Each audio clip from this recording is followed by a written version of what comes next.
Buenos días, doctoras, doctores. Buenos días. Buenos días. Espero se encuentren muy bien. Vamos a dar inicio con la última clase. Vamos a comenzar con sistema linfático que eh, me pidieron la semana pasada. Es muy breve realmente, son como 10 diapositivas. Y luego de eso, pues vamos a ver el tema que les traía preparado. Entonces va a ser de 7 a 9 de la mañana la clase y pues ahí terminaríamos.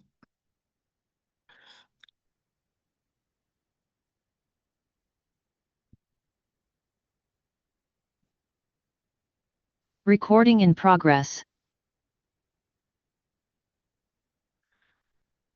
Muy bien, hablando de sistema linfático, ¿qué es el sistema linfático como tal? Pues va a ser un conjunto de estructuras vasculares y órganos linfoides. Sus principales funciones son las cuatro que tenemos aquí.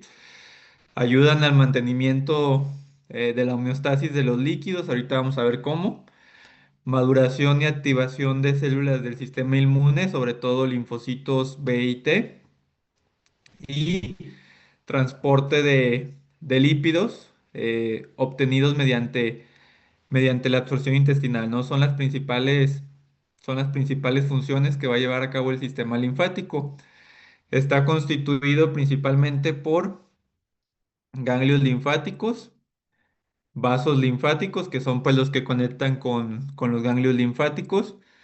También forma parte de la médula ósea, el timo que tenemos acá y lo que se conoce como tejido linfoide asociado a mucosas o MALT, que es pues un tejido especializado principalmente con linfocitos que nos ayuda con la respuesta inmune en todas las mucosas, sobre todo a nivel del árbol traqueobronquial y también a nivel intestinal, ¿no?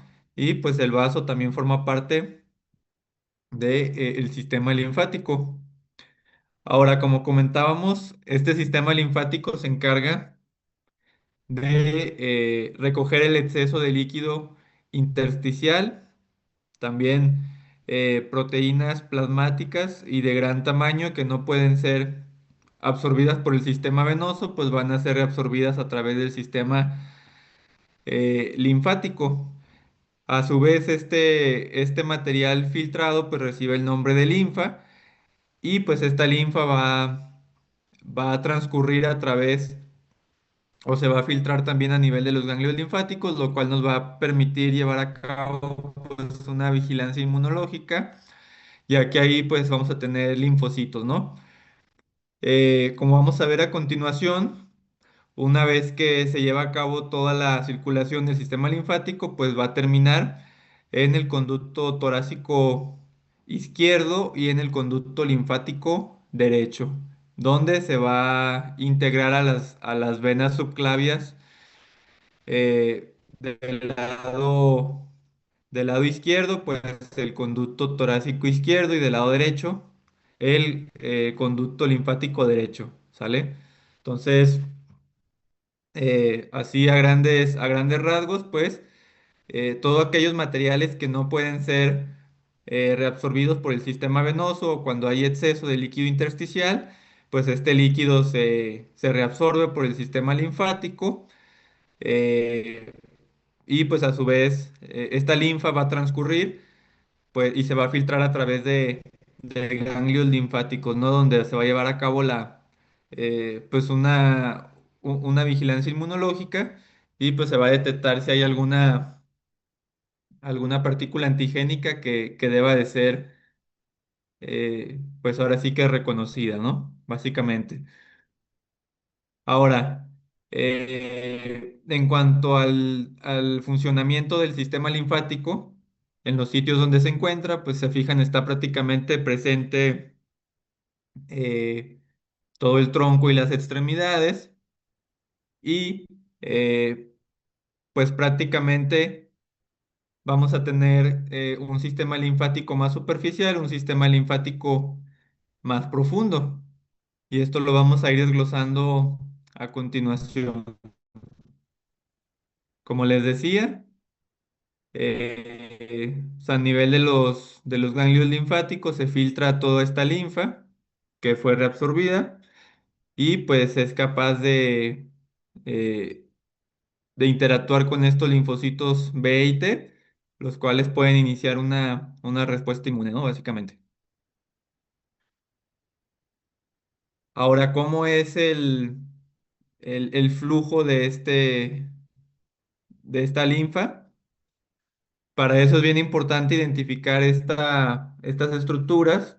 Si se fijan, del lado derecho tenemos esta estructura que recibe el nombre de conducto linfático derecho, sí, este que está aquí. Y del lado izquierdo tenemos uno que se llama conducto torácico izquierdo. Entonces aquí es conducto torácico y acá es conducto linfático.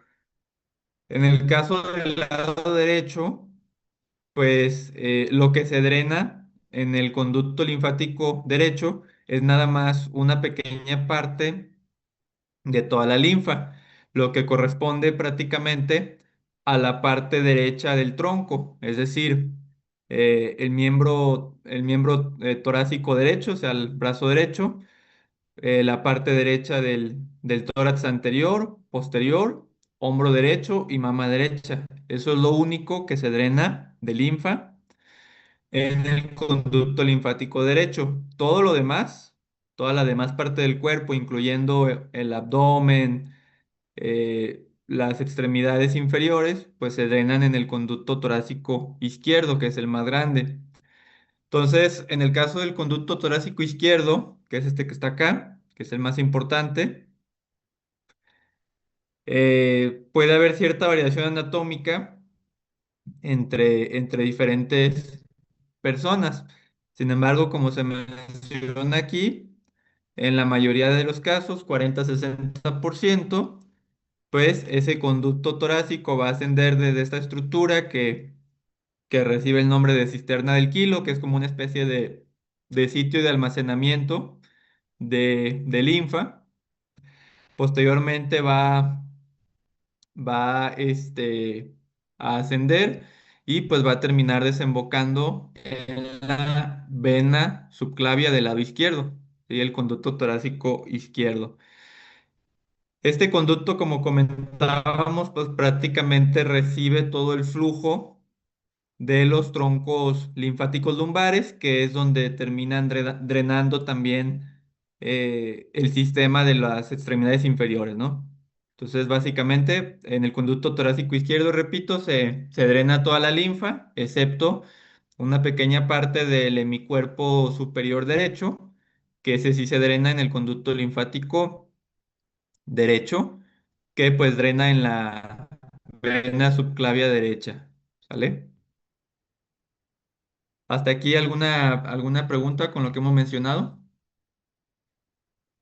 Todo bien, doctor, gracias. Yo sí, doctor. Dígame, doctora. ¿Ya no hay algo que ascienda hasta lo que es sistema nervioso central en la parte del sistema linfático? No, no, prácticamente, pues ahí no existe el sistema linfático como tal. O sea, esta parte del cuello tenemos pues ganglios linfáticos a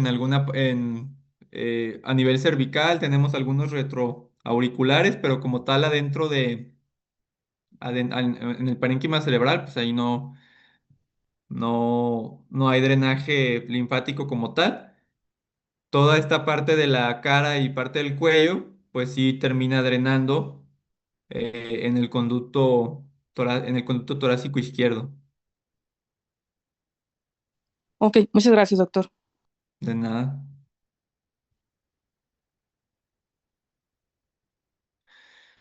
Ahora, profundizando un poquito en el drenaje linfático de las extremidades superiores, esto es importante porque como vamos a ver a continuación,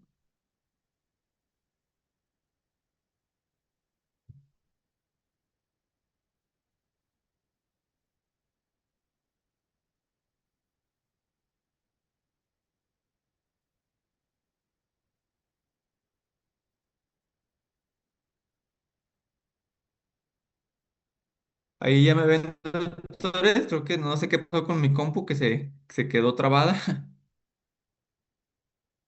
¿Ahí me escuchan? Sí, doctor, se escucha bien. Sí, doctor, se escucha. A ver, entonces fue nada más de aquí fue de PowerPoint, entonces nada más. Un segundito.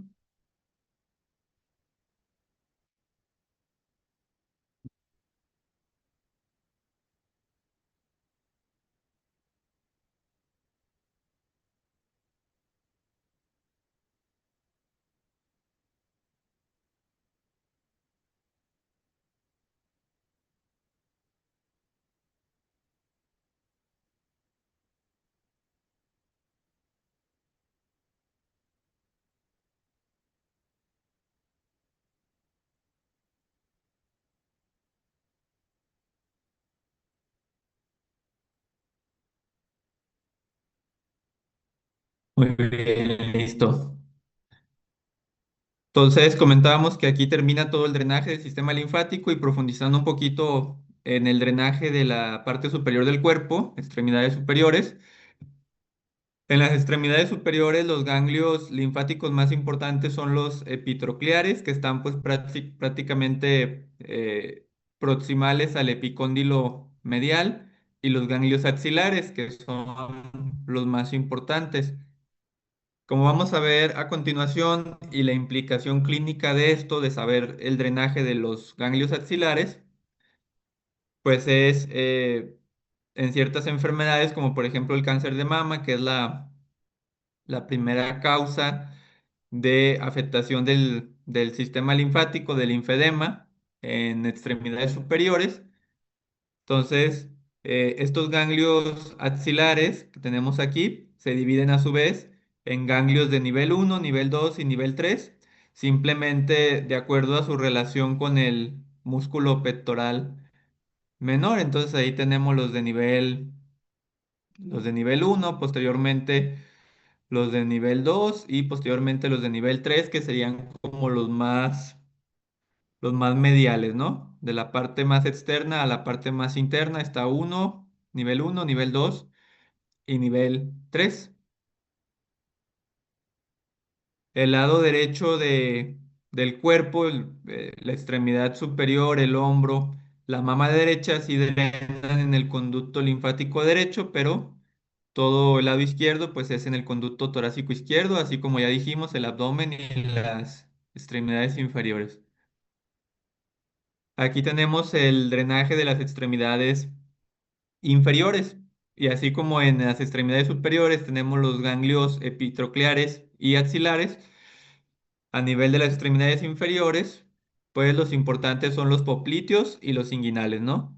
Evidentemente los popliteos pues son adyacentes eh, pues a la vena y a la arteria poplitea, prácticamente por detrás de la rodilla en la parte posterior. Ahí se encuentran los ganglios popliteos, y estos a su vez pues van a drenar en los ganglios inguinales. Dentro de los ganglios inguinales tenemos superficiales y tenemos profundos, ¿vale? Una vez que la linfa llega a los ganglios popliteos, después llega a los ganglios inguinales, superficiales y profundos, y posteriormente se terminan formando estos troncos linfáticos lumbares, que posteriormente pues van a terminar en esta cisterna del quilo y pues posteriormente en el conducto torácico izquierdo. ¿Sale?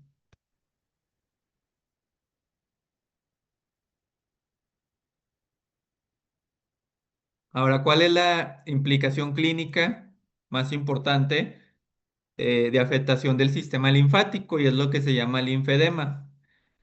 El linfedema se presenta cuando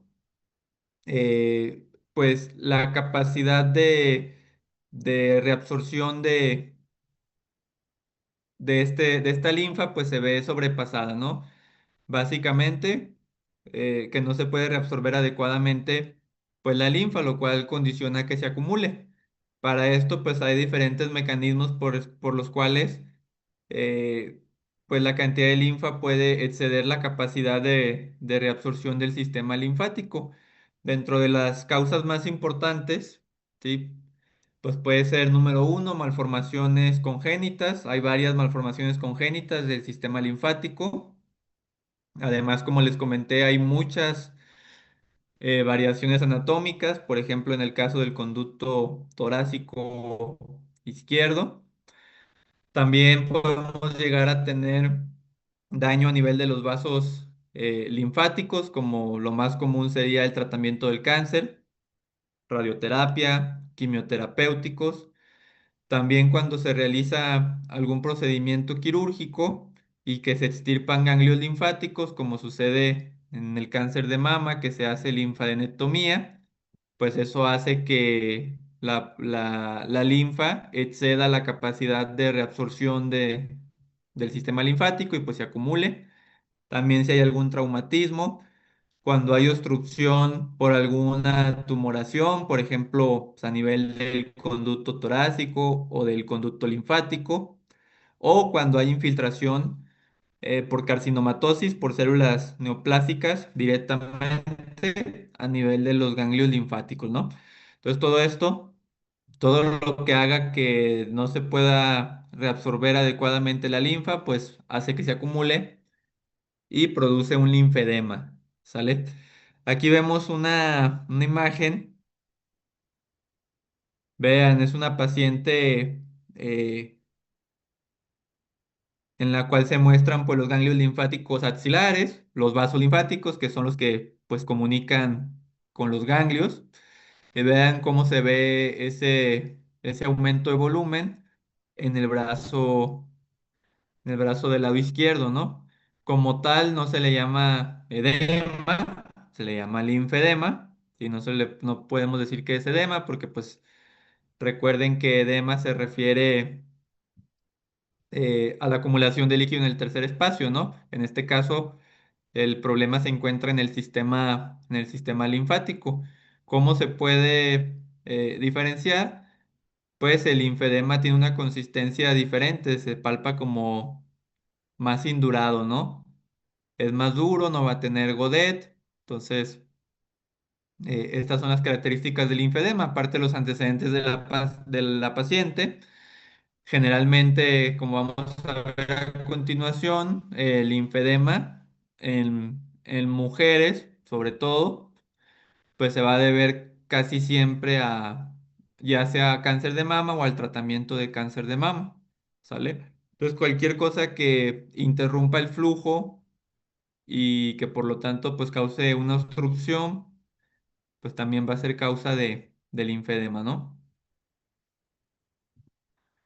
Entonces, ¿cuáles serían las causas más frecuentes en las extremidades superiores? Es decir, cuando se afectan los ganglios sobre todo axilares o epitrocleares, principalmente secundarios a neoplasias malignas o su tratamiento.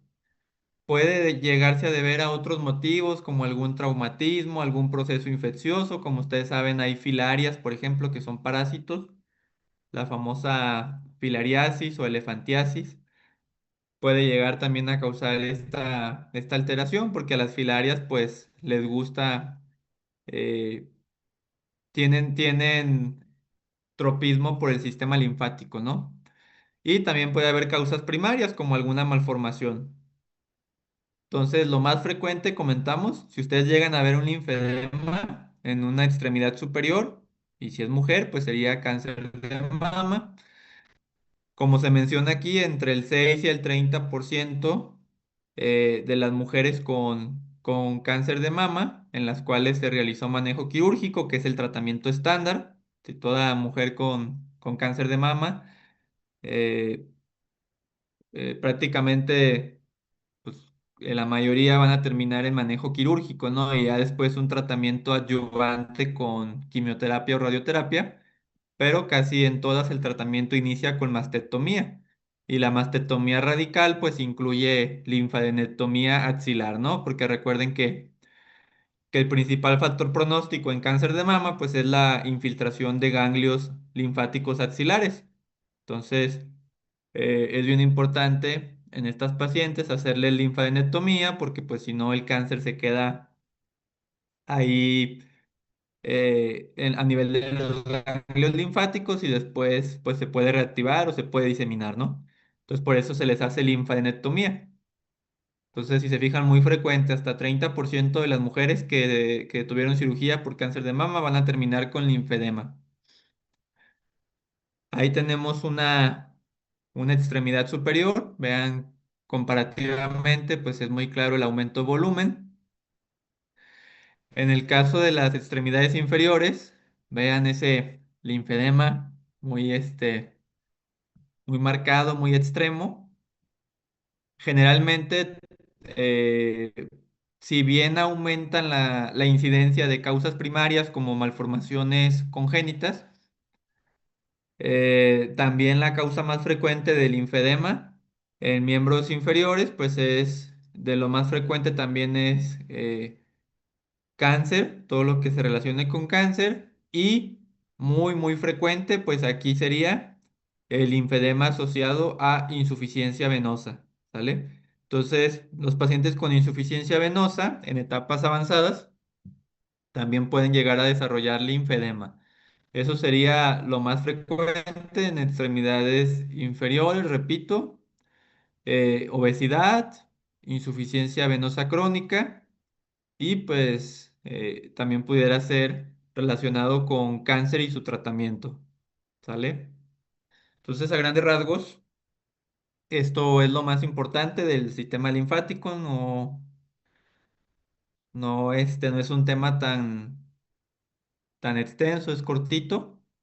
¿Y cuál va a ser el tratamiento? Si alguien tiene la duda de cómo se trata el linfedema, pues por supuesto, si hay una causa identificada, hay que tratarla. Y la base del tratamiento es algo que se llama terapia descongestiva completa, o se abrevia TCC. Ese es el tratamiento estándar del linfedema, terapia, ¿sí?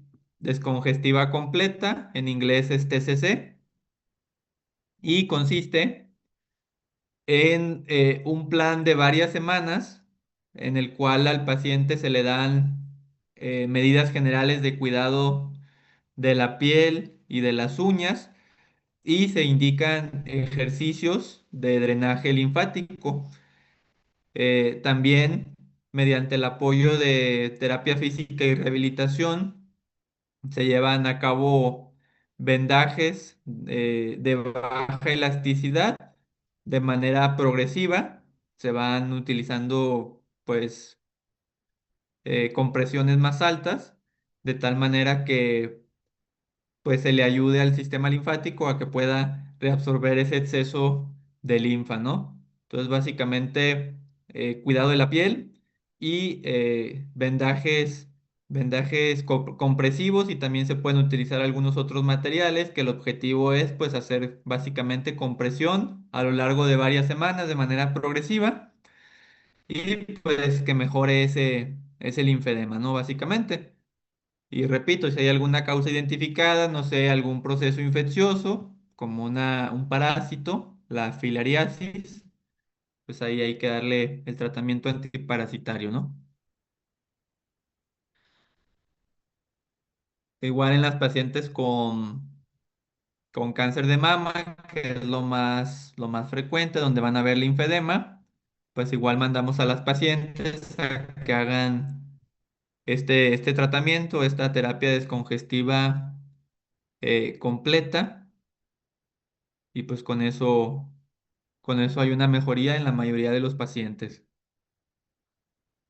No sé si alguien tenga alguna duda con lo que mencionamos sobre el sistema linfático.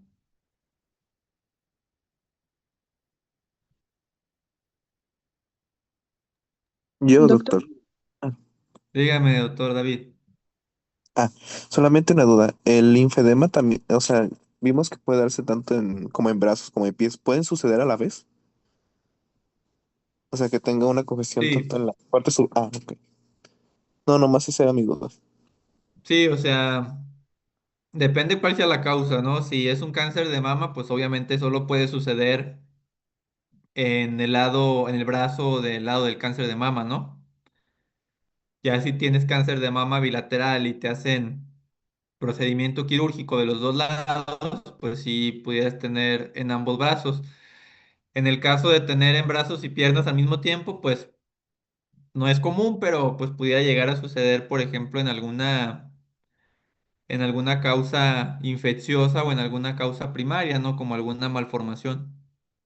Pero lo más común es que sean causas secundarias y que pues sea una sola extremidad, es lo más común.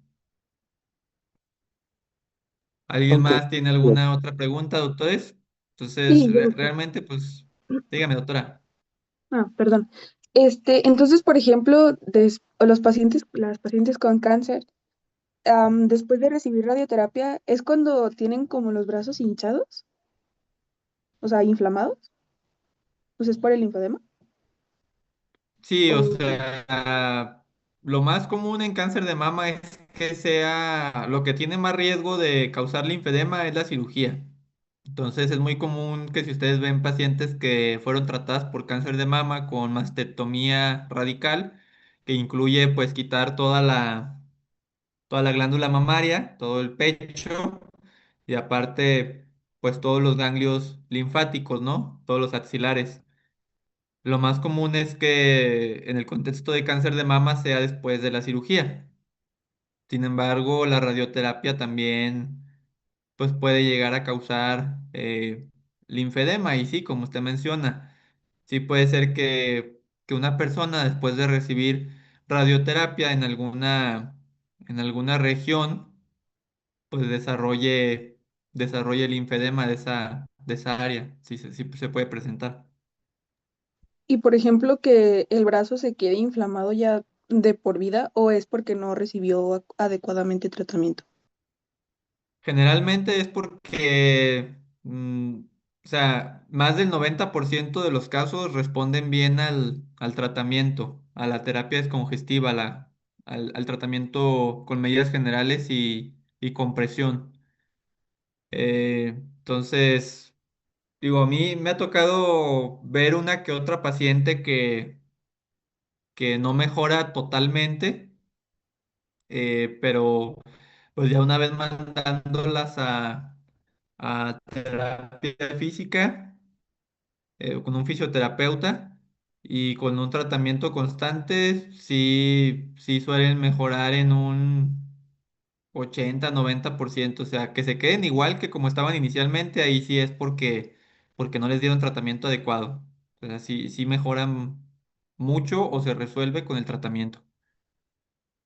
Muy bien, gracias. De nada, doctora. ¿Alguna otra pregunta?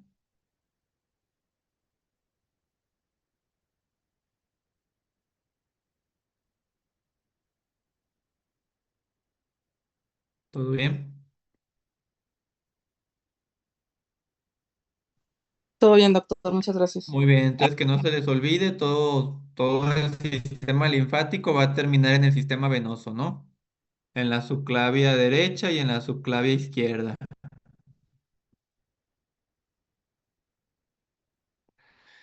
Muy bien, doctores, vamos a pasar a revisar el tema que originalmente tenía pensado y pues además está un poco relacionado, no mucho, pero pues al final eh, tiene que ver con el sistema venoso, ¿no? Entonces vamos a ver enfermedad tromboembólica venosa, que incluye dos enfermedades, embolismo pulmonar, o también conocido como tromboembolia pulmonar, y trombosis venosa profunda, ¿no? Este es el contenido que vamos a revisar. Es un tema corto, yo creo que vamos a terminar antes de las 9, sin problema.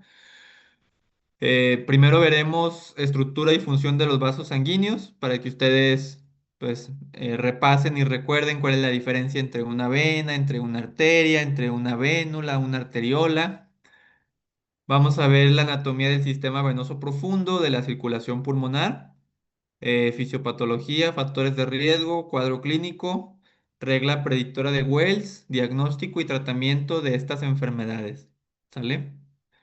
Entonces, a manera de introducción, como ya les comentaba, la enfermedad tromboembólica venosa es un término el cual abarca pues dos enfermedades, ¿no?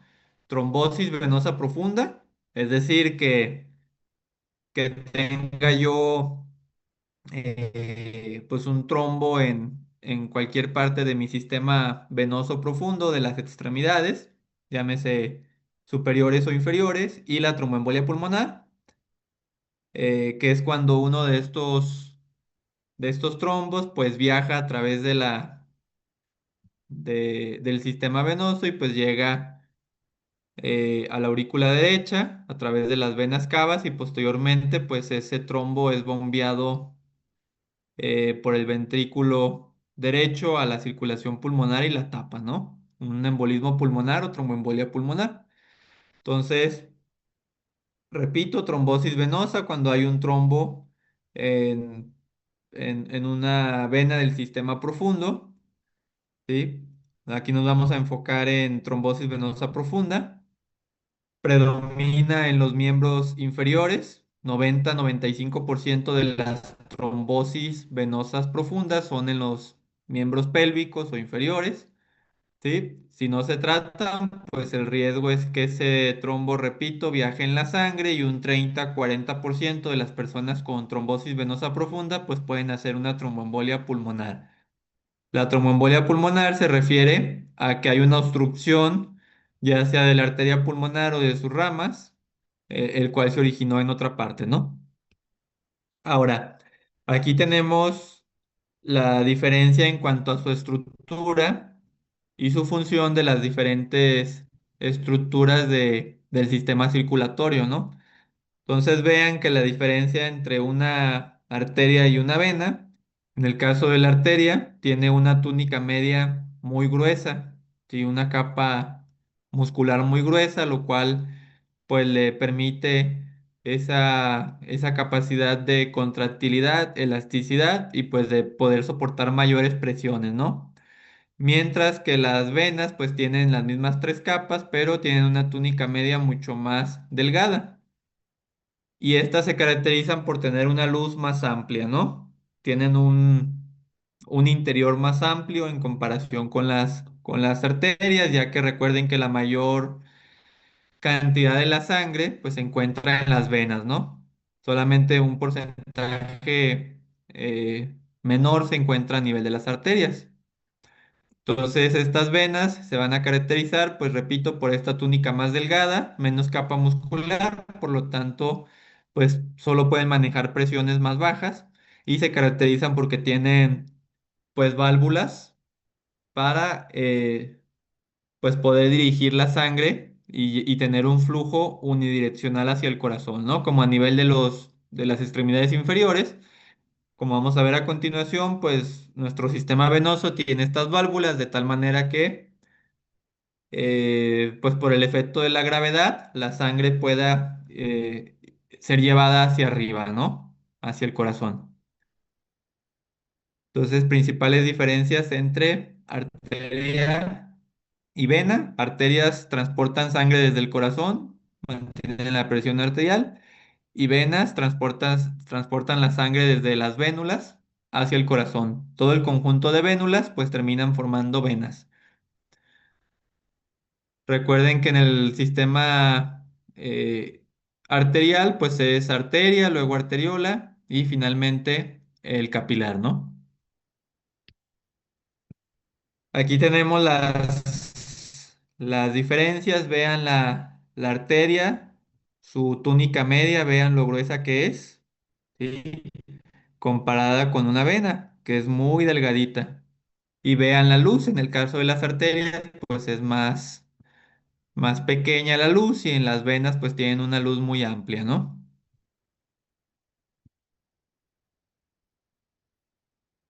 Y pues a nivel capilar es donde prácticamente se termina realizando esa combinación entre la sangre que ya se utilizó y la sangre que está llegando, ¿no? Por eso aquí tenemos todo el sistema vamos a decir arterial, tenemos arterias, luego arteriolas y luego los capilares. Y por este lado tenemos las venas, las vénulas y luego el capilar. ¿Sale? Por eso aquí en el capilar, pues es prácticamente donde ocurre, pues ahí se podría decir, no la mezcla, pero sí el punto entre que se utiliza la sangre oxigenada y el punto en que sale la sangre desoxigenada, ¿no? Aquí tenemos una imagen, doctoras, doctores, del sistema venoso. Aquí este es el sistema venoso superficial y ahorita vamos a ver a continuación el sistema venoso profundo. ¿Se puede llegar a trombosar el sistema venoso superficial? Sí, pero tiene menos relevancia clínica, ¿sí? Las trombosis del sistema superficial muchas veces no requieren tratamiento, mientras que las del profundo, pues siempre requieren tratamiento y además las del superficial, pues no tienen riesgo de que, de que un trombo pues se vaya a la circulación pulmonar, ¿no? El riesgo es prácticamente mínimo o nulo, mientras que las trombosis del sistema venoso profundo, pues ahí sí, el riesgo de que un trombo que se formó aquí se vaya por el sistema venoso, si llegue a la vena poplitea, a la femoral, ilíaca y posteriormente a la vena cava inferior y luego a la aurícula derecha, luego al ventrículo derecho y el ventrículo derecho lo saque a través de las arterias pulmonares, pues obviamente ahí el riesgo es mucho más alto y es el que tiene más relevancia clínica, las trombosis del sistema venoso profundo. ¿Sale? Entonces, en el caso del sistema venoso superficial, yo sé que se ve muy difícil, lo importante es que identifiquen dos venas que son las más importantes del sistema venoso superficial. Una se llama vena safena magna y otra se llama vena safena menor. Aquí está la vena safena menor, perdón, y aquí está la vena safena magna. Esas son las dos principales venas superficiales. En el caso de la vena safena magna que tenemos acá, se forma por la unión de la vena dorsal del dedo gordo, ¿sí? Y el arco venoso dorsal del pie. Entonces aquí tenemos el arco venoso dorsal del pie y también por la vena dorsal del dedo gordo, ¿no? Entonces esa sería la vena safena magna y termina desembocando en la vena femoral. Entonces aquí va la vena safena magna y termina desembocando en la vena femoral. Mientras que la vena safena menor que está acá, en una vista posterior, esta se origina más en la parte lateral del pie y se forma por la unión de la vena dorsal del dedo pequeño, ¿sí? Vena dorsal del dedo pequeño y el arco venoso dorsal, ¿sale? Entonces esas son las venas más importantes del sistema venoso superficial y esta vena safena menor pues termina desembocando a nivel de la fosa poplitea o del hueco popliteo en pues la vena, ahí ya se llama vena poplitea y pues más arriba va a terminar formando la femoral, ¿no? Entonces a grandes rasgos son las más importantes y pues esto tiene implicaciones clínicas porque recuerden que estas afenas son en las que se interviene en aquellos pacientes que tienen insuficiencia venosa, ¿no? Si alguna vez les ha tocado ver personas con insuficiencia venosa o algún familiar tiene, cuando requieren manejo quirúrgico, ya cuando hay afectación importante del sistema venoso, pues lo que se hace es intervenir estas venas afenas, ¿no? Ya sea la magna o la menor, dependiendo cuál sea la parte más afectada del paciente. Entonces, este es el sistema venoso superficial, no tan importante para lo que vamos a ver, y ese es el sistema venoso profundo, el cual pues es muy importante, ¿no? Entonces, en la parte inferior de la pierna tenemos tres venas importantes, tres venas profundas que son las más importantes en la parte, repito, de la rodilla para abajo. Tenemos una vena tibial anterior y tenemos una vena tibial posterior y tenemos una vena peronea o fibular. Esas son las tres más importantes del sistema venoso profundo. Estas van a terminar pues en la vena poplitea y posteriormente, o sea, a nivel del arco popliteo y posteriormente pues vena femoral y después ilíaca, ¿no? Entonces, aquí poplitea, acá femoral y acá ilíaca. Y abajo pues tenemos las tibiales y la peronea. En todos estos sitios se puede llegar a formar pues trombos, ¿no? La mayoría de los trombos, la mayoría de los trombos pues se producen a nivel femoral o popliteo, ¿sale? ¿Alguna duda con el sistema venoso, con que se queden que la parte superficial está dado por la safena magna y la safena menor? Y el sistema venoso profundo de la rodilla para abajo está dado por la tibial anterior y posterior, por la peronea, y posteriormente pues es la vena poplitea, luego la vena femoral y luego la vena ilíaca hasta arriba.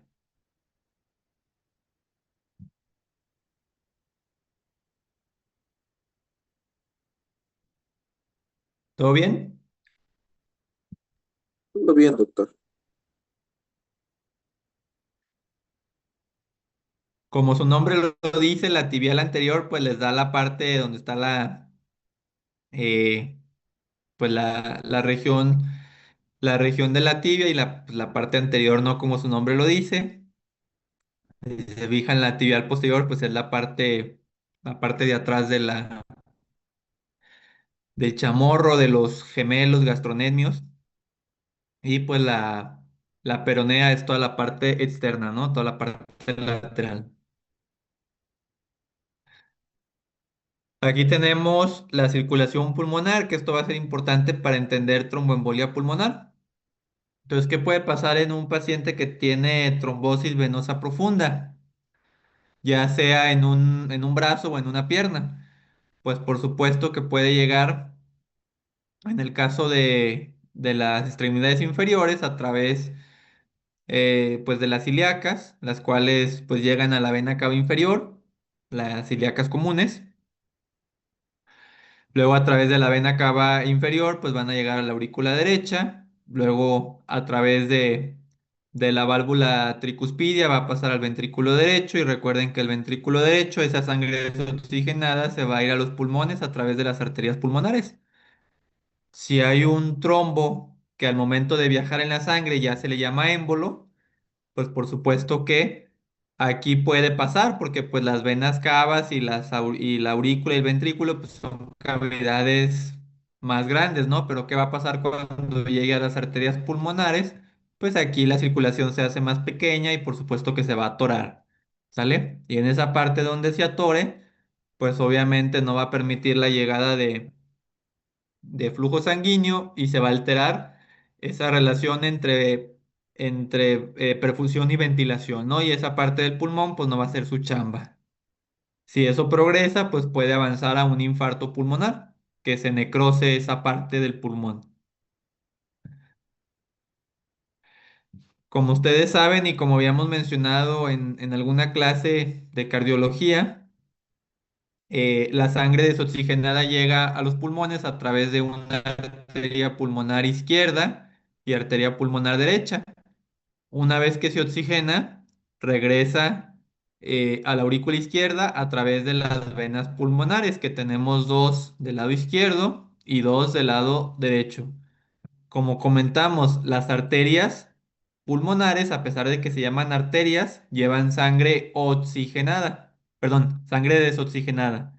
¿Sale? A pesar de que se llaman arterias, llevan sangre desoxigenada, mientras que las venas pulmonares, a pesar de que se llaman venas, pues llevan sangre oxigenada, ¿sale? Porque fue una vez que que ya se oxigenó en los pulmones y regresa a la aurícula izquierda para pasar al ventrículo izquierdo y ser enviada hacia la circulación. Entonces, repito, arterias pulmonares llevan sangre desoxigenada, venas pulmonares, sangre oxigenada. Dentro de esta enfermedad hay una triada que explica la fisiopatología de estas enfermedades.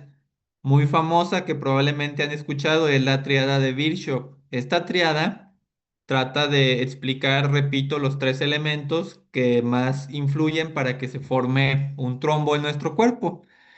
Debemos de tener un estado de hipercoagulabilidad, que haya una lesión en la pared del vaso, lo cual pues active nuestra cascada de coagulación y hace y haga que se forme un trombo y pues que haya éstasis venosa, ¿no?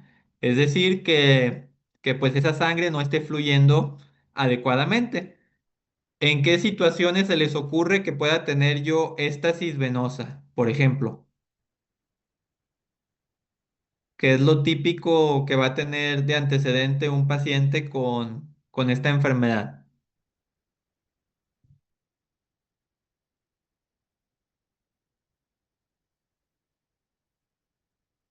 ¿Cómo se les ocurre que pueda haber éstasis venosa, que no fluya bien la sangre en las venas? ¿Por una insuficiencia? Pudiera favorecer una insuficiencia venosa, sin embargo, pues por el simple hecho de tener insuficiencia venosa, no, por sí solo sería difícil que tuvieras trombosis. Lo más común va a ser pacientes que están con inmovilización prolongada, ya sea pues del cuerpo completo o de alguna extremidad. ¿Qué sucede si yo tengo una fractura de cadera? ¿O qué sucede si tengo alguna fractura, me ponen una férula? ¿O qué sucede si estoy mucho tiempo hospitalizado? ¿O qué sucede si hago un viaje largo en carretera de muchas horas o en avión? ¿Sí? Pues por supuesto que va a haber éstasis venosa, ¿no? Recuerden que algo que favorece mucho el movimiento de la sangre a nivel venoso de las extremidades inferiores, pues es el funcionamiento de los gastronemios, ¿sí?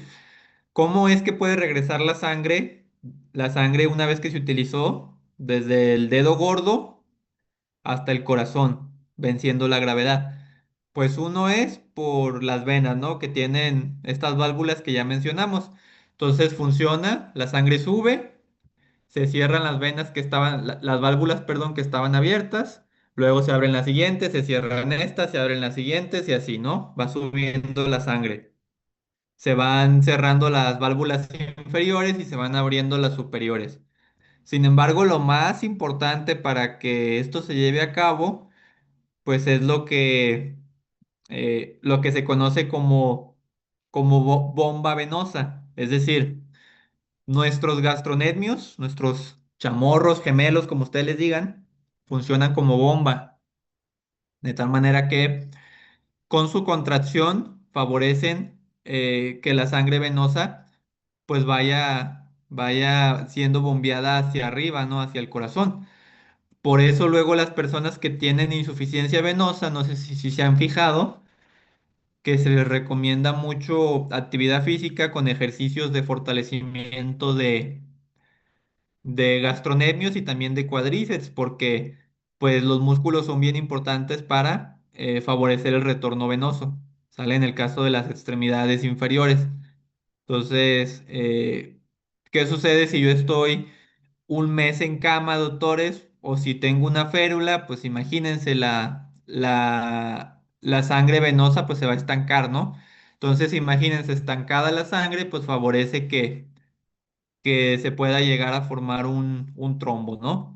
Entonces ese es el primer elemento, la éstasis. Repito, el factor de riesgo va a ser que el paciente esté con inmovilización, ya sea del cuerpo completo, que esté en cama, o que tenga inmovilización de alguna extremidad, o también que haya hecho pues algún viaje, ¿sí? Prolongado y pues esto favorece la éstasis. Hablando del estado de hipercoagulabilidad, ¿qué sucede si mi paciente tiene alguna trombofilia? Trombofilia es alguna enfermedad pues de los factores de coagulación, ¿no? Que favorece que mi paciente pues pueda activar su cascada de coagulación de manera inapropiada, ¿no? Por ejemplo, ¿qué sucede si tengo deficiencia del factor 5 de Leiden, de la antitrombina 3, de la proteína C, de la proteína S? Pues todo esto favorece que yo pueda tener trombosis en prácticamente cualquier parte del cuerpo. ¿O qué sucede si tengo algún proceso infeccioso? Pues obviamente que en los procesos infecciosos son estados de hipercoagulabilidad, si tengo algún cáncer, cualquier enfermedad que me cause una respuesta inflamatoria sostenida, pues favorece la hipercoagulabilidad, ¿no? Y lesión de la pared del vaso. ¿Qué sucede si tengo un traumatismo, un golpe? Pues obviamente se va a lesionar un vaso. ¿Qué sucede si me operan de algo, una intervención quirúrgica, algún proceso infeccioso, alguna respuesta inflamatoria de la pared vascular? ¿O qué sucede si tengo un catéter, ¿sí? Por ejemplo, un catéter venoso central en mi vena yugular o en mi vena subclavia o en mi vena femoral abajo, ¿sí? O incluso la gente en los hospitales, ¿no? Una venoclisis, pues ahí te podría dar trombosis superficiales, obviamente profundas no, pues una venoclisis va en una vena superficial, pero si coloco catéteres centrales que van en venas profundas, pues ahí sí puedo llegar a tener también trombosis venosa profunda, ¿sale? Entonces todos estos factores en conjunto favorecen que se pueda formar un trombo. ¿Alguna pregunta con esto?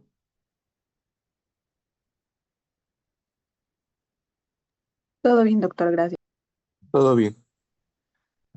Y aquí están los factores de riesgo. Miren, las deficiencias de estos anticoagulantes naturales, como la proteína C, la proteína S, la antitrombina.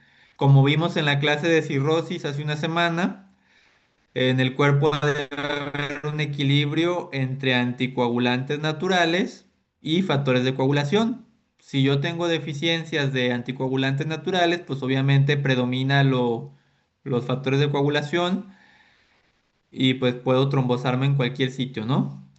Vean de igual manera procedimientos quirúrgicos mayores, artroplastías de cadera, o sea, hacer un recambio de una prótesis de cadera, de rodilla en personas que tuvieron fractura, artroscopías, cualquier traumatismo mayor, y en general procedimientos quirúrgicos, quemaduras, lesiones medulares que hacen que pues, el paciente no pueda caminar y que ya haya tenido antecedente de trombosis previas, que sean adultos mayores, que tengan cáncer. Acuérdense que el cáncer pues es un factor procoagulante muy importante porque los tumores producen sustancias que tienen un efecto procoagulante, ¿sale? Insuficiencia cardíaca, pues todo esto favorece éstasis venosa, EBCs, síndromes nefróticos, recibir tratamiento con estrógenos como anticonceptivos, por ejemplo, aumenta el riesgo de trombosis, sí, ¿sale? El embarazo, pues imagínense, una paciente embarazada, conforme va aumentando de tamaño el útero, pues empieza a comprimir la vena cava y pues por supuesto que empieza a haber éstasis venosa en las extremidades inferiores y pues es muy probable que una paciente embarazada se pueda llegar a trombosar, obesidad, inmovilización prolongada y algunas otras enfermedades que son procoagulantes, ¿no? Aquí lo que tenemos es algo interesante.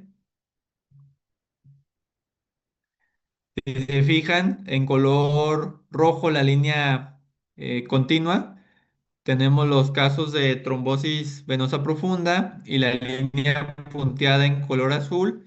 Tenemos los casos de embolismo pulmonar, ¿no? Y vemos la variación a lo largo del año. Algo que se ha observado es que la enfermedad tromboembólica venosa se presenta con mayor frecuencia en invierno en comparación con verano, ya que se ha visto que el clima también tiene un efecto sobre la circulación venosa, ¿no? Entonces, en invierno tiende a haber más éstasis venosa, además que pues las personas hacen menos actividad y en verano suele ser más raro que alguien se trombose, ¿sale? Y en la imagen de la derecha, lo que estamos observando es las personas que hacen un vuelo, ¿no?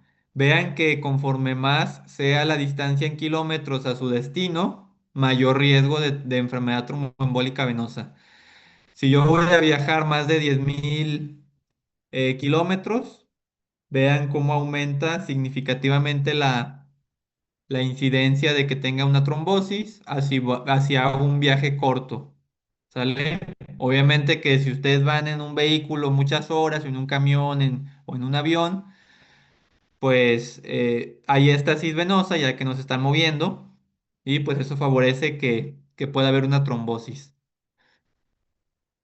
¿Alguna pregunta hasta aquí?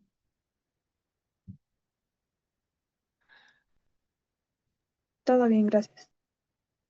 Entonces, repito, en estas son los meses del año, ahí están abajo, y vean cómo en cada año, en los meses de invierno, aumentan los casos de trombosis venosa profunda y de embolismo pulmonar.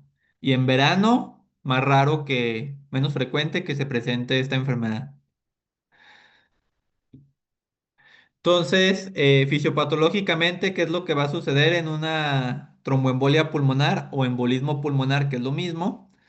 Pues, como comentábamos, el 90% de los trombos cuando se forman se llaman trombos cuando están en el sitio y una vez que empiezan a viajar en la sangre se llaman émbolos. Entonces, aproximadamente el 90% de los trombos, 90-95, se forman en las extremidades inferiores. ¿Sí? De estos trombos, si el paciente no se trata, que ahorita vamos a mencionar cuál es el tratamiento, un paciente con trombosis venosa profunda no se trata, pues ese trombo se va a desprender un pedazo, se va a desprender un pedazo y va a viajar a través del sistema venoso hasta el corazón y luego a los pulmones, ¿no? Aproximadamente, como mencionábamos al inicio, 40-50% de las trombosis venosas profundas no tratadas van a terminar en los pulmones, en un embolismo pulmonar. Obviamente, al llegar el émbolo a los pulmones, pues llega el punto donde cada vez se va ramificando como un árbol y ya no puede pasar porque cada vez se hace más angosto y pues se atora, ¿no? Y no va a permitir, obviamente, el flujo en esa área del pulmón, ¿sale? Si es a nivel de la arteria pulmonar de la rama principal, pues obviamente todo el pulmón ya bailó. Si se atora más distal, pues es mejor para el paciente, ¿no? No es lo mismo que se te tape esta parte del pulmón nada más y se afecte esta ramita a que se te afecte en su tronco la arteria pulmonar. Por supuesto que esto es mucho más grave porque pues no llegaría sangre a todo el pulmón, ¿sale? Ahora, fisiopatológicamente, ahorita vamos a ir explicando los cambios que van a suceder a nivel pulmonar, ¿no? Una vez que ese émbolo se atora. Entonces, miren, ahí está nuevamente el émbolo, cómo viaja desde una trombosis venosa profunda hasta los pulmones.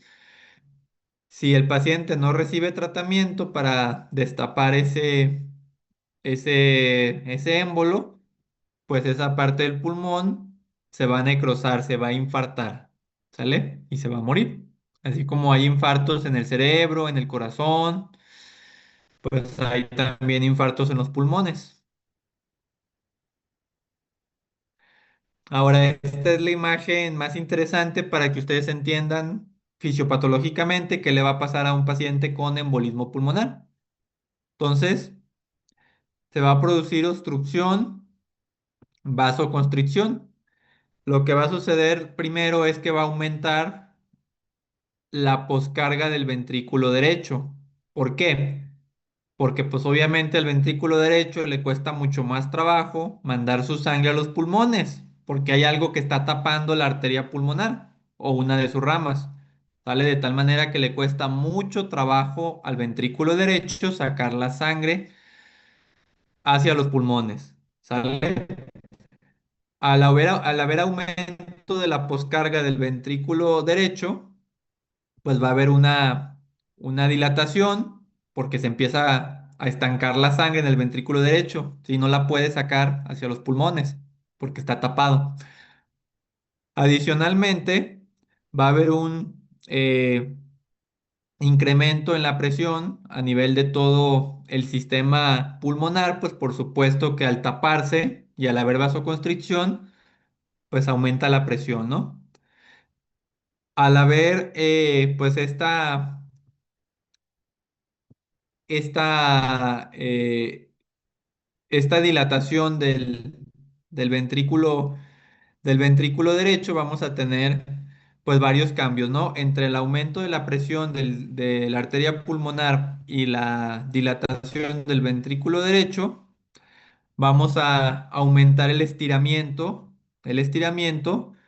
de los miocitos del ventrículo derecho, ya que va a estar pues dilatado porque se está acumulando la sangre y está aumentando la presión en todo el sistema pulmonar, ¿sale? Al haber estiramiento de estas células musculares, pues va a haber una estimulación neuromoral, va a haber incremento de la demanda de oxígeno y conforme el ventrículo derecho se va dilatando más y empieza a crecer más de manera aguda, pues obviamente empieza a desplazar el septum interventricular y ya no deja que las cavidades izquierdas se llenen adecuadamente. Acuérdense que al final pues es un circuito cerrado.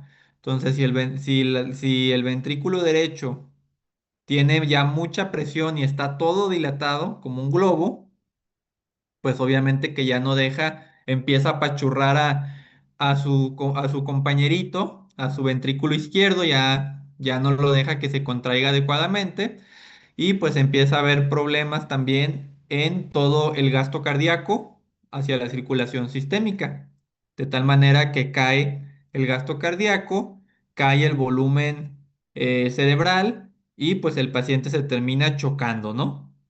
Si bien el problema originalmente era derecho, pues ya no permite que la parte izquierda del corazón haga su chamba porque lo está comprimiendo, ¿sale? Entonces, finalmente estos pacientes pues se van a morir, ya sea de alguna arritmia por pues todo esas alteraciones que hay a nivel cardíaco, porque pues aumenta la demanda de oxígeno, porque pues el ventrículo requiere pues más nutrientes, más oxígeno para poder hacer su chamba, que requiere mayor fuerza de contracción.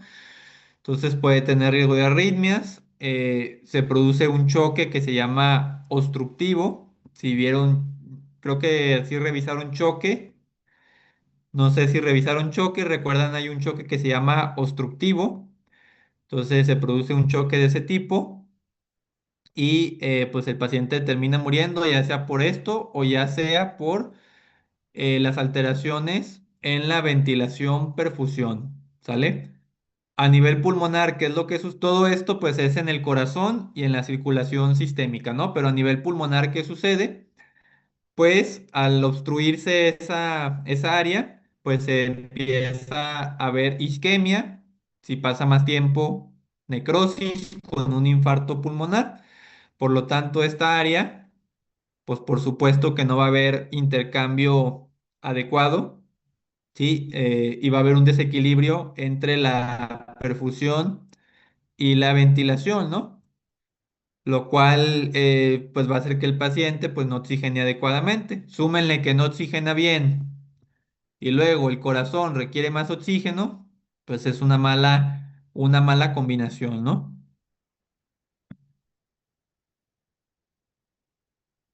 ¿Alguna pregunta con esta imagen o queda claro más o menos cómo se produce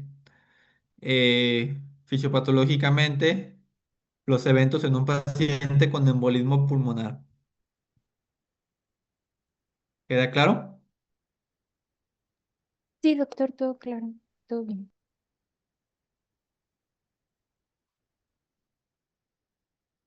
Le voy a dar, doctores, para terminar antes y que ya se vayan a descansar, ¿va? Clínicamente, ¿cómo se van a presentar? Primero vamos a hablar de trombosis venosa profunda. De las trombosis venosa profunda, la mitad son asintomáticos y la otra mitad van a tener síntomas. ¿Cuáles son los síntomas? Pues la pierna va a tener datos de inflamación, ¿no?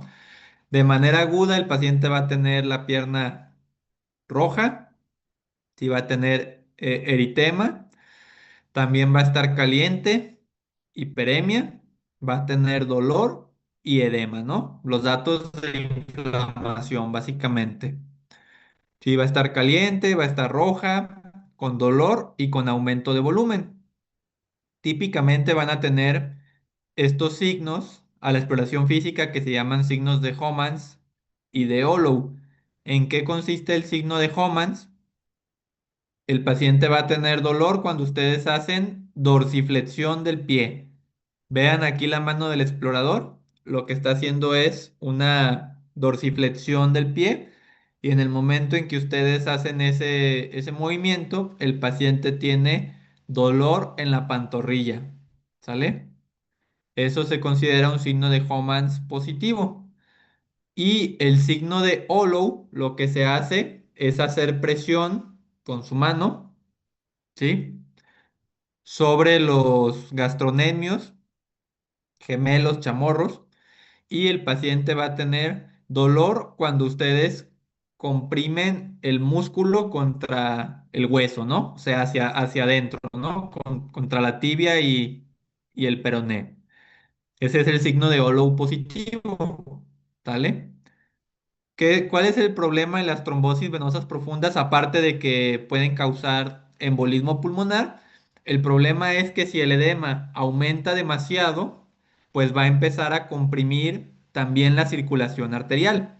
Si bien el problema es venoso inicialmente, repito, pues por el edema tan importante llega el punto donde pues la pierna es una cavidad cerrada, ¿no? No tiene mucho hacia dónde expandirse. Entonces una vez que el edema se hace tan importante, se puede producir algo que se llama síndrome compartimental. O sea que el edema fue tan importante que ya también no permite que la sangre llegue a través de las arterias. ¿Sale? Eso se llama síndrome compartimental, es una urgencia. Y dentro de esta, pues se incluye la flegmasia alba dolens, ¿sale? En este caso, si bien el problema original era venoso, debido al edema tan importante, pues ya no hay circulación arterial y ahí la pierna ya se pone fría, pálida, los pulsos ya no se sienten y el paciente ya no puede deambular, ¿sale? Eso sería la clínica de una trombosis venosa profunda. Si a usted es un paciente que estuvo hospitalizado, que estuvo con inmovilización, que tiene los factores de riesgo que ya mencionamos, les llega con un cuadro agudo, unilateral, una pierna, y está roja, caliente, con edema, sí, con dolor, pues obviamente hay que sospechar una trombosis venosa profunda. ¿Sale? En el caso del embolismo pulmonar, pues los síntomas van a ser respiratorios, ¿no? El paciente va a tener disnea de inicio súbito, dolor torácico de tipo pleurítico.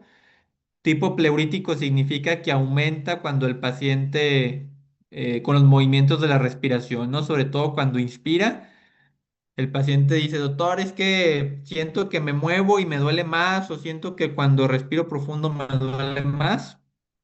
Ese es un dolor de tipo pleurítico. Van a respirar más rápido, van a tener tos, pueden tener pérdida del estado de alerta durante algunos segundos o minutos, que es el síncope, diaforesis, que es sudoración, y hemoptisis. Pueden llegar perdón, a tener expectoración con sangre. ¿Por qué? Porque, pues recuerden que puede haber infartos pulmonares, de tal manera que pues ahí puede llegar a haber hemoptisis, ¿no? Con pedazos de tejido que se están ahí desprendiendo, ¿no? Por la necrosis. Ahora, ¿cómo se hace el abordaje de estos pacientes, doctores? Pongan mucha atención. Para esto utilizamos algo que se llama regla predictora de Wells. Si se fijan, toma en cuenta estos parámetros que tienen aquí y dependiendo si su paciente lo tiene o no lo tiene, pues le suman o le restan puntos. Por ejemplo, su paciente tiene cáncer activo. Sí, doctor. Ah, ok, pues llevo uno, más uno, ¿no? Como dice aquí. Tiene parálisis, paresia o inmovilización de las extremidades inferiores. Escayola, pues es una férula. Tiene una férula. No, doctor. Ah, ok, pues este no lo tiene. Tiene más de tres, ha sido operado en los últimos días, en los últimos 3 días específicamente, ¿sí? O recibió anestesia en las últimas semanas. Si la respuesta es sí, pues a este sí se lo doy. Y así, ¿no? Entonces, una vez que suman, de acuerdo con el puntaje, pues es la probabilidad de que su paciente tenga trombosis venosa profunda. De igual manera, aquí tenemos datos a la exploración física. Hay sensibilidad sobre el sistema venoso profundo, o sea, tiene dolor. Si la respuesta es sí, pues le dan ese punto. Si hay edema de toda la pierna, le dan ese punto. Si hay edema depresible, confinado a la pierna con los síntomas, le dan ese punto. ¿Sale? Una vez que sacan el puntaje, pues le da la probabilidad. Si el paciente les da que tiene 0 puntos, si el paciente les da que tiene 0 puntos, pues es una probabilidad baja. 1 a 2 puntos es una probabilidad intermedia. ¿Qué significa baja? Que su posibilidad de que tenga trombosis venosa profunda es del 3%. Intermedia, 17% y alta del 50 al 75%. ¿Qué les pido para confirmar el diagnóstico? A los pacientes con probabilidad baja o intermedia les pido dímero D. Si este sale positivo, arriba de 500, pues entonces le pido el estudio confirmatorio, que es el ultrasonido. Si el dímero D sale menos de 500, descarto trombosis venosa profunda. Mientras que con los pacientes de alto riesgo, ahí no les pido dímero D, porque como es muy probable que sí tengan, ahí les pido directamente el estudio confirmatorio, que es el ultrasonido Doppler por compresión. ¿Sale? De la pierna, obviamente. Entonces, repito, si les da probabilidad baja o intermedia, le piden dímero D. Si el dímero D sale positivo, le piden el ultrasonido. Si sale negativo, le dicen, ¿sabe qué, mi amigo? Usted no tiene trombosis venosa profunda. Hay que buscarle otros diagnósticos. ¿Sale? Y en el caso de embolismo pulmonar, también hay una regla de Wells. Pero si se fijan aquí, pues son puros síntomas respiratorios o si el paciente tiene trombosis venosa profunda. Obviamente, tener trombosis venosa profunda, pues te aumenta el riesgo de embolismo pulmonar, como ya vimos, ¿no? Y vean que todo lo demás son síntomas, pues en su mayoría hemoptisis, ¿sí? Que haya estado inmovilizado, frecuencia cardíaca de más de 100, que tenga cáncer. Entonces, con base en este puntaje, nuevamente ustedes clasifican a su paciente en probabilidad baja, intermedia o alta. Si es baja o intermedia, le piden dímero D. Si el dímero D sale negativo, descartan embolismo pulmonar. Si sale positivo o si el paciente era de alto riesgo, pues ahí le piden el estudio confirmatorio para tromboembolia pulmonar, que es angiografía pulmonar. ¿Sale? Entonces, si se fijan, la escala de Wells es diferente esta es para trombosis venosa profunda, y esta es para tromboembolia pulmonar. En ambas hay que sumar el puntaje. En el caso de trombosis venosa profunda, si es bajo o intermedio, dímero D. En el caso de embolismo pulmonar, si es bajo o intermedio, dímero D. Pero si les da alto riesgo en trombosis venosa profunda, pues ya pido el estudio confirmatorio, que es el Doppler de la pierna, mientras que en tromboembolia pulmonar, pues pido la angiografía pulmonar, ¿sale? Que son el estudio de elección para confirmar el diagnóstico. ¿Por qué en los pacientes de riesgo bajo o intermedio les pido dímero D? Porque la probabilidad de que tengan pues alguna de estas enfermedades no es tan alta. Entonces el dímero D es más económico y es más rápido de hacer.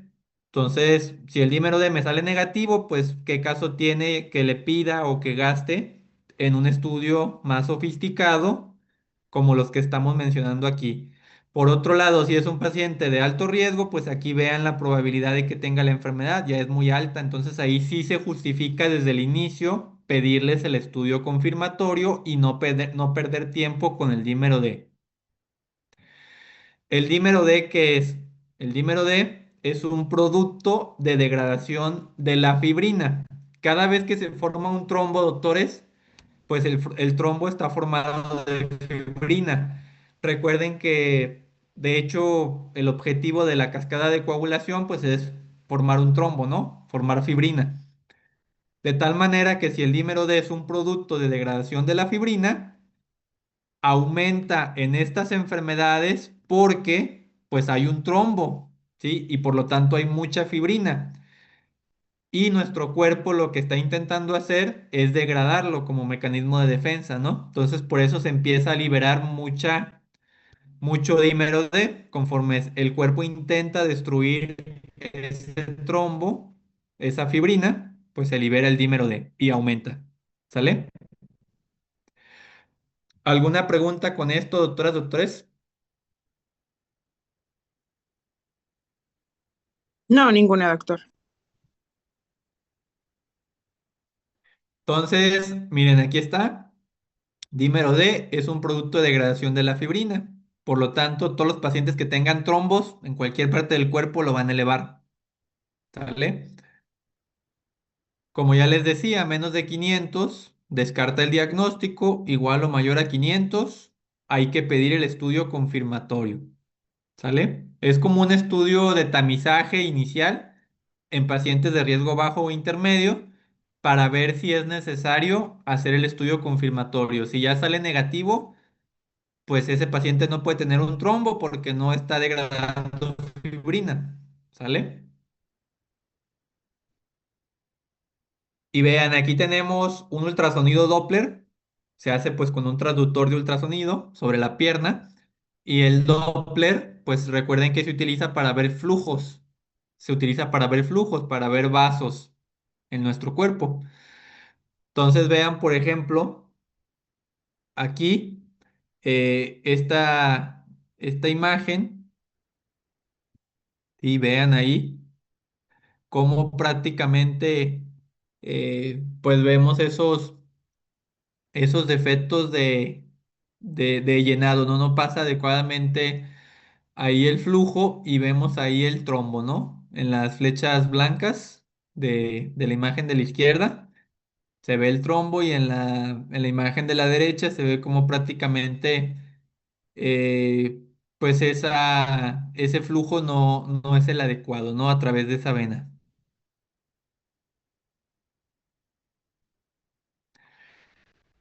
Esto es para trombosis venosa profunda. Con el Doppler pueden ver el trombo y pueden ver que el flujo no pasa de manera adecuada a través de ese sitio, ¿no? Y en el caso de embolismo pulmonar, ¿qué le pedimos al paciente? Le pedimos de manera inicial electrocardiograma. En el electrocardiograma lo que esperaríamos sería una taquicardia sinusal. De hecho, si ustedes recuerdan la regla de Wells para tromboembolia pulmonar, el tener frecuencia cardíaca de más de 100 te da 1.5 puntos. Generalmente estos pacientes tienen taquicardia, ¿sale?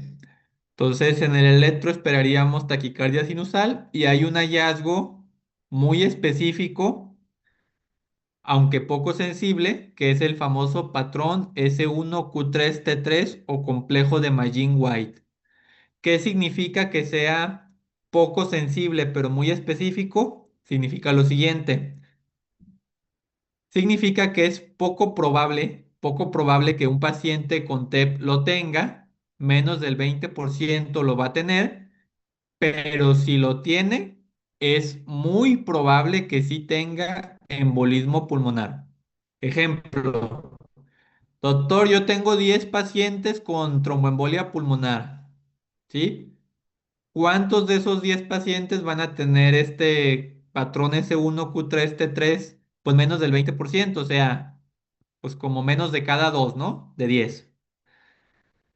Pero de esos menos de cada dos de 10 que sí lo tienen, es casi seguro que tienen tromboembolia pulmonar. Entonces, poco frecuente de encontrar, pero si lo encuentran, júrenlo que su paciente tiene embolismo pulmonar. ¿En qué consiste este patrón S1Q3T3 o complejo de Magin-White? Como su nombre lo dice, ustedes tienen que ver las derivaciones de uno y de 3. Aquí está d uno y d tres. Si se fijan en D1, lo que van a buscar va a ser heces profundas. Aquí están. Vean esas heces, qué profundas están. Están incluso igual o más grandes que las R's. Eso no es normal. ¿Vale? Y luego en D3 van a esperar ondas Q. Aquí están, miren. ¿Sí? Ahí están las ondas Q patológicas que habíamos visto en electro, que si son más de un tercio de su R, es anormal. Y vean T3, en D3 las ondas T están invertidas. Por eso se llama patrón S1 por las heces profundas en D1, Q3 por las ondas Q en D3 y T3 por las ondas T invertidas en D3. Si se fijan, todo es hacia abajo.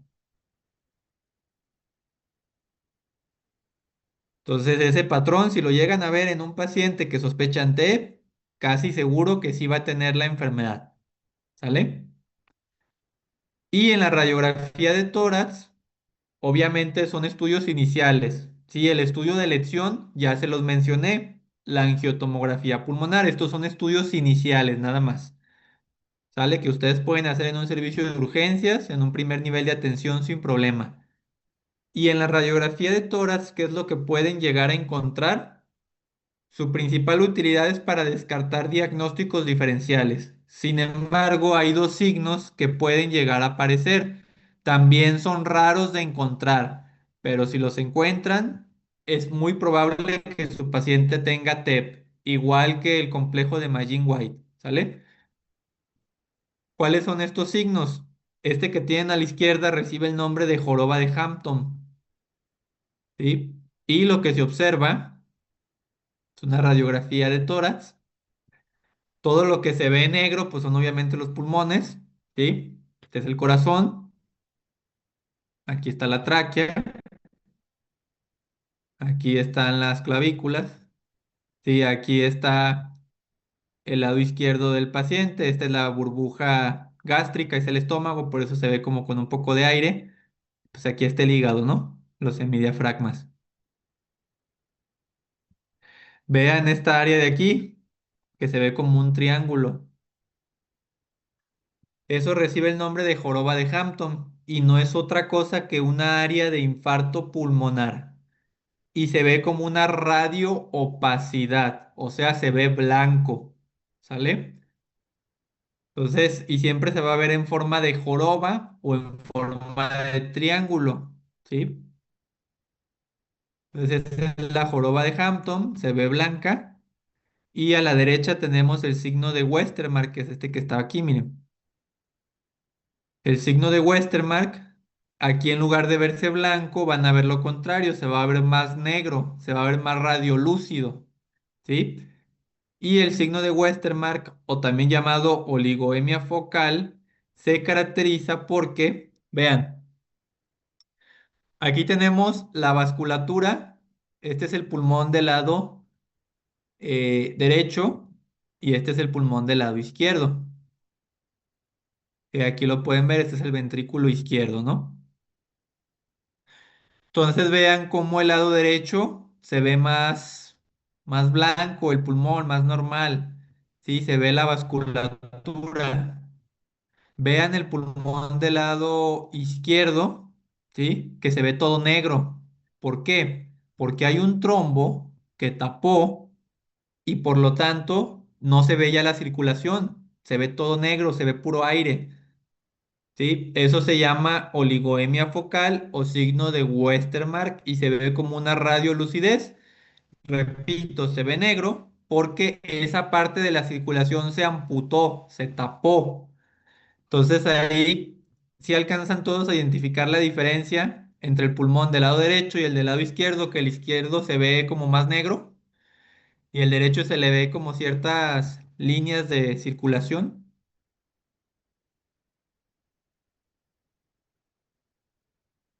Entonces este, repito, es porque pues esa parte del pulmón no está recibiendo circulación y pues no se ve la vasculatura. ¿Sale?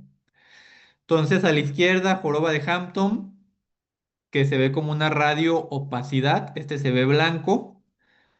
Recuerden que en radiografía todo lo que sea opacidad se ve blanco y todo lo que sea lucidez se ve negro, ¿no? Entonces, esta es una radioopacidad y esta es una radiolucidez. Se ve más blanco, se ve más negro. Y este es el estudio de elección para confirmar el diagnóstico. Este es el mejor estudio que hay, doctores, ¿sí? La angiografía pulmonar por tomografía es el estudio de elección. Y vean, ahí estamos identificando el trombo, cómo está tapando esa rama de la arteria pulmonar. ¿Sí? Si ven ahí cómo no pasa el medio de contraste, que se ve blanco, o sea, llega el medio de contraste, que es la bolita blanca, y ya después no pasa, se ve negro ahí. Entonces ahí pues no pasó el medio de contraste, doctores, igual ahí. Vean cómo en la demás parte del pulmón sí pasa el medio de contraste, que se ven las bolitas blancas, los vasitos, y ahí no pasa, se ve, pues, sí, que no difunde el medio de contraste, que no pasa el medio de contraste a través de esa rama. Es un defecto de llenado, así se le llama, ¿sale? Pues porque hay un trombo ahí que está tapando, se los voy aquí a señalar. Ahí si se fijan no pasó la sangre. No pasó, no, perdón, no pasó la sangre, no pasó el medio de contraste. Pues obviamente porque no pasa la sangre también, ¿va? Este se hace con contraste intravenoso, la angiotomografía pulmonar. Y pues en un pulmón sano se debe de llenar todo, como un arbolito, porque pues el contraste pasa perfectamente a todos los puntos del pulmón. Ahí no pasó. De igual manera aquí, vean cómo en esa zona tampoco pasó. Si observan,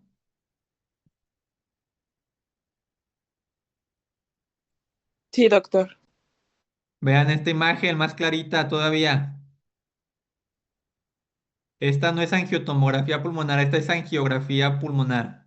Este es el estándar de oro, aunque casi nunca se hace porque pues este es un estudio muy, muy invasivo y con potenciales complicaciones. Pero vean qué bonito se ve. Vean ahí el defecto de llenado bien evidente. Después resulta que a ese paciente, eh, pues tenemos aquí el émbolo, ¿no? Vean cómo, pues obviamente adquiere toda la forma de la circulación que obstruyó, ¿no?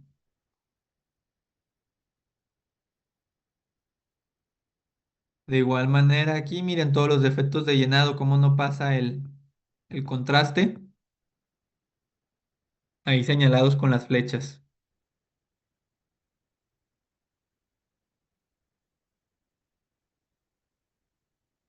Entonces, este es el resumen, doctores, del abordaje diagnóstico. Ya dijimos que lo que tienen que hacer en un paciente que se sospeche esto es sacarle la escala de Wells En el caso de trombosis venosa profunda, si es riesgo bajo o intermedio, pido el dímero D.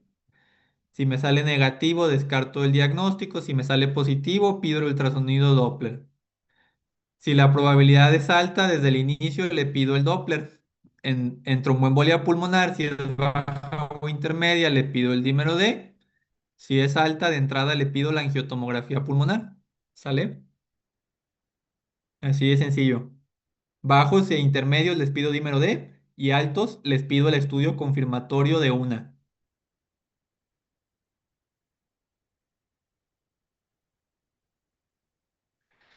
Finalmente, ¿cuál es el tratamiento de estos pacientes, doctores? En el caso de trombosis venosa profunda, repito, trombosis venosa profunda y embolismo pulmonar, pero que el embolismo pulmonar no sea grave. ¿Qué significa grave? Que el paciente tenga inestabilidad hemodinámica, que esté chocado, ¿sí? Entonces, generalmente cuando los embolismos pulmonares son en ramas más distales, por ejemplo,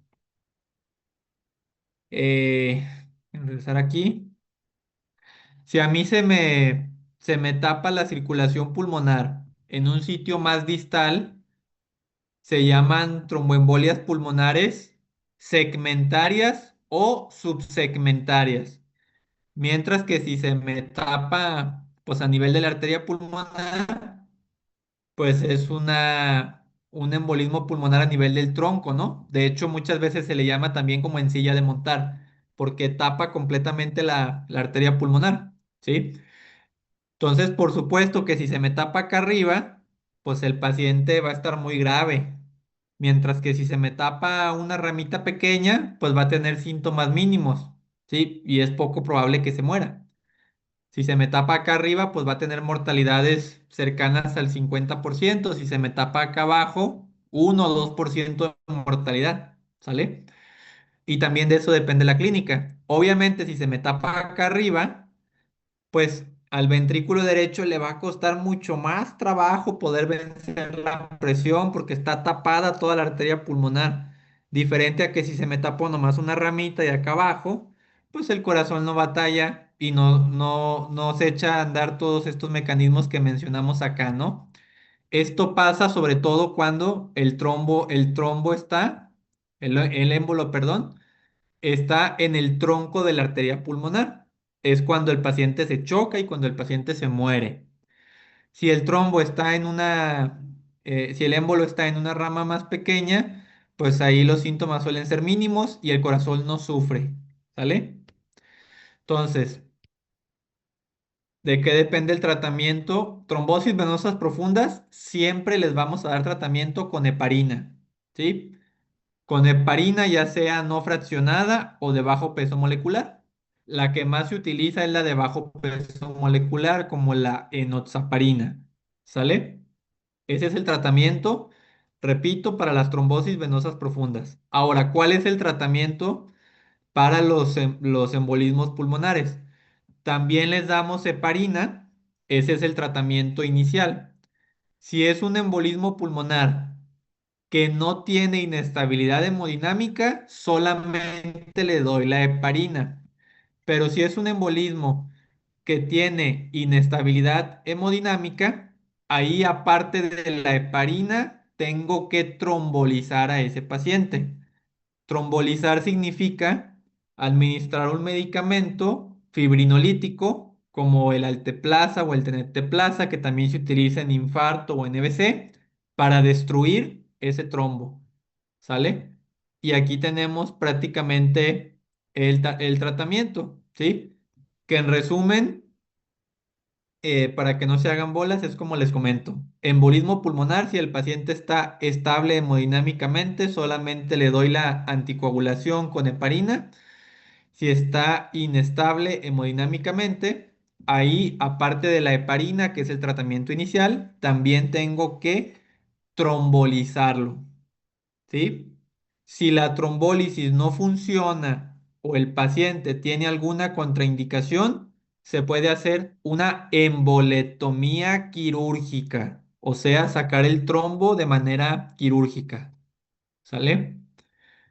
Y nada más para que quede claro la parte de la anticoagulación, entonces en estos pacientes lo primero es darles las heparinas, ¿sí? Y una vez que se van a casa, generalmente les cambiamos a un anticoagulante oral directo, que son pues los inhibidores del factor 10 activado o el inhibidor de la trombina. ¿Cuál es el inhibidor de la trombina? Pues el dabigatran, sí, aquí está. ¿Y cuáles son los inhibidores del factor 10 activado? Pues es el rivaroxaban, el apixaban y el edoxaban. ¿Cuánto tiempo se debe dar la anticoagulación? La anticoagulación se debe mantener un mínimo de 3 meses. Mínimo 3 meses. Si el paciente tiene cáncer, por ejemplo, se puede mantener de manera indefinida porque pues mientras tenga el cáncer y no se cure del cáncer, pues obviamente ese paciente está predispuesto a formar trombos y puede llegar a recurrir. Pero si fue un paciente que hizo trombosis y no se identificó ninguna enfermedad, pues nada más se le deja 3 meses. ¿Sale? Y en el caso de de los embolismos pulmonares graves, como les comentaba, pues se les da trombolíticos o fibrinolíticos, es lo mismo, es sinónimo, ¿sí? Fibrinolítico y trombolítico es lo mismo. Y son estos medicamentos que lo que van a hacer se llaman activador tisular del plasminógeno, ese es su mecanismo de acción. Entonces lo que hacen es activar pues el plasminógeno para que prácticamente el trombo se destruya, se lise, se elimine, ¿vale? Y estos medicamentos pues son los tres que se utilizan, son los mismos que se utilizan en infarto y en EBC, que ya vieron EBC me parece con el doctor Ramiro. Si no, pues estos son los fármacos que se utilizan, son dosis única, ¿sí? La anticoagulación se mantiene 3 meses, pero estos medicamentos son dosis única.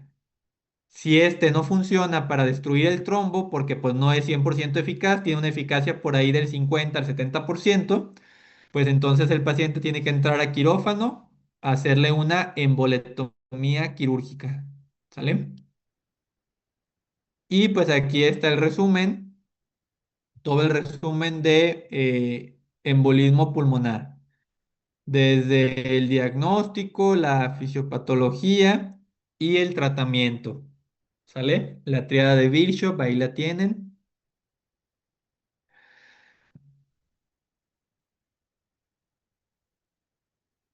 Ah, este es el de trombosis venosa profunda, perdón, y este es el de embolismo pulmonar. Vean el tratamiento en embolismo pulmonar, anticoagulación y en algunos pacientes pues se puede indicar la terapia con fibrinolisis o trombolisis solamente en aquellas embolias pulmonares masivas que afecten el tronco de la pulmonar y que le causen al paciente inestabilidad hemodinámica. Doctor, ¿y por qué no trombolizamos a todos? Porque pues estos medicamentos tienen efectos adversos. Aproximadamente del 3 al 6% de los pacientes trombolizados como efecto secundario pueden tener sangrados mayores, incluyendo en la maceta, pueden tener una hemorragia intracraneal. Entonces, por eso no trombolizamos a todos los pacientes, a menos de que sea un embolismo pulmonar grave. ¿Sale? Si es un embolismo pulmonar que no es grave o una trombosis venosa profunda, pues no vale la pena correr el riesgo de trombolizarlos. ¿Sale? Bueno, aquí está, miren, riesgo importante de sangrado, incluyendo sangrado intracraneal. Riesgo de sangrado importante, incluyendo sangrado intracraneal. Entonces, imagínense, si se trombolizara a todos los pacientes, pues si no está indicado y no se muere por la enfermedad, pues se puede morir por el sangrado intracraneal, ¿no? ¿Alguna duda, doctoras, doctores, con lo que revisamos hasta ahorita?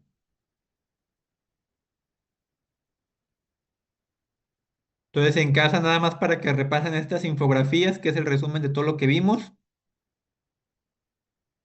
Si no hay ninguna duda, doctora, doctores, les agradezco mucho su atención. Espero les hayan gustado las clases que vimos durante estos meses. Eh, los vi, los vi muy bien. Espero que les siga yendo bien en su formación. Les deseo lo mejor. Cualquier cosa que necesiten con toda confianza, si algún día quieren ir al hospital o algo, también con toda confianza, son bienvenidas y bienvenidos. Eh, y pues lo más importante, doctores, esfuércense mucho, no dejen de esforzarse porque pues la medicina cada vez está más competida, cada vez es más difícil hacer una especialidad. Entonces, ahorita está en un excelente momento de aprovechar, de aprender. Y qué bueno que estuvieron con el doctor Ramiro y que tuvieron la oportunidad de aprovecharlo, porque ya después, doctores, a mí me toca ver mucho cómo luego a veces, lamentablemente, no hicimos lo suficiente o lo que deberíamos durante la facultad y ya a la hora de iniciar su vida laboral, su vida profesional, muchas veces le andan batallando. Andan frustrados, andan decepcionados porque no logran entrar a una especialidad. Entonces, ahorita es el momento en que tienen que hacer su mejor esfuerzo, pues para que el día que lleguen a ese momento, pues no batallen, doctor. Es importante que sigan aprovechando y que sigan estudiando mucho. Entonces, les deseo lo mejor y muchas gracias a todas y a todos. Me la pasé muy a gusto con ustedes.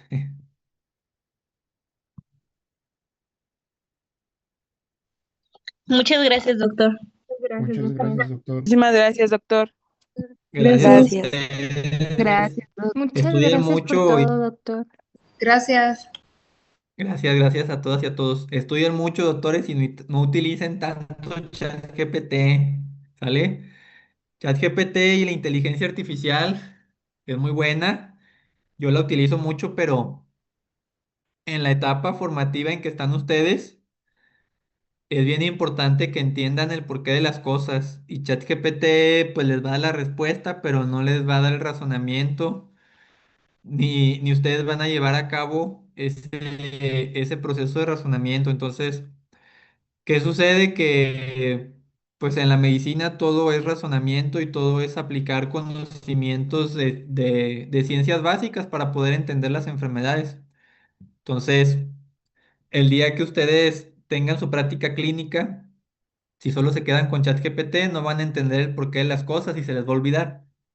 Sí, entonces para que un aprendizaje sea significativo y permanezca en el tiempo, tienen que entender el por qué están pasando las cosas y para eso pues hay que leer, doctores. Entonces, muy buena la inteligencia artificial, la pueden utilizar para repasar, si de repente tienen una duda puntual está excelente, pero eso no sustituye, doctores, todo su proceso de aprendizaje y de razonamiento.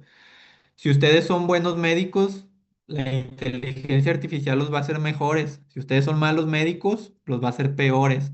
¿Sale? Entonces, todo inicia pues, con estudiar y con entender todas las bases. Bueno, cuídense mucho y ahora sí ya fue todo. Nos vemos, doctores. Hasta luego. Gracias. Muchas Gracias, gracias por doctor. todo, doctor. Hasta luego, doctor. Muchas gracias. Muchas gracias, doctor. Gracias, Gracias. Gracias por todo. gracias a Gracias. ustedes.